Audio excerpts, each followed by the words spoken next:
As a kid, I grew up in New Jersey, and my relatives were in New York, and I thought about how my parents had the Ford station wagon, and they would make beds in the back of the Ford station wagon for me and my two sisters. No car seats, no safety. And I think about the times that we would fall asleep on the back seat. We would sit on the floor of the back seat and we would sleep, and just spent my life on the New Jersey Turnpike going back and forth to New York.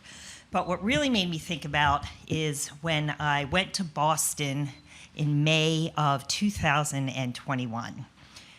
Harrisburg has a flight that goes directly to Logan Airport. It leaves at about 5:30, gets in at 7:30, and then on Sunday they have the same flight back. So my husband and I wanted to visit our son in Boston. We were so excited to go visit him.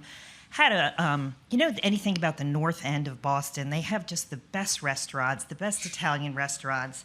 We get on the plane, we fly to Boston, and we just circle the airport. And finally we hear, you're being diverted to New Hampshire. So about an hour and a half after we're supposed to land in Logan, we land in New Hampshire. Call my son, come pick us up in New Hampshire. We get to New Hampshire, the airport's basically closed. They have no transportation for any of us to get back to Logan Airport. So we kind of made it a adventure, because I had never been to New Hampshire, so another state, checked off on your list of states that you want to visit. So we get to New Hampshire. He eventually comes and picks us up. We go to some sports bar, because that way you actually did something in New Hampshire, and we're watching ice hockey in May. I'm like, this is pretty amazing that there's ice hockey on TV, and we finally get to our hotel in Boston, and we do our weekend in Boston, which went pretty smooth. But then we get back to the airport to go home Sunday night, and I'm an attorney and I have a hearing on Monday.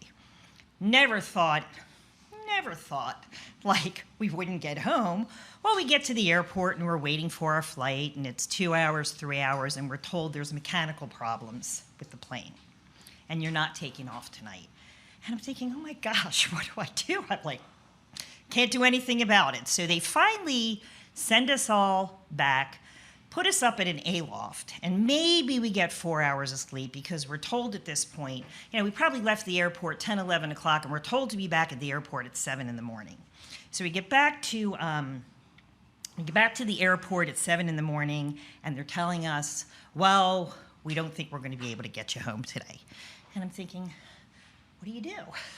Like, what do you do? And they're like, okay, well, we just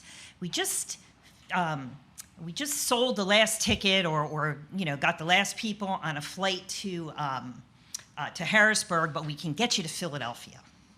I'm like, all right, we'll take the flight to Philadelphia. So about 10 o'clock in the morning, we board a flight, we get to Philadelphia, but our cars parked at Harrisburg Airport, and we live in New York, so how are we going to get there? So my husband and I are thinking we're going to do this. We're going to get to Philadelphia. We get to Philadelphia. This is planes, trains, and automobiles, right? We get to Philadelphia. We take an Uber to Amtrak, take Amtrak to Middletown, and then finally took an Uber from Middletown back to Harrisburg. Probably got home at 11 or 12 that night, but I know we all have our horror stories. But we get home, and within 2 days, we both woke up with COVID.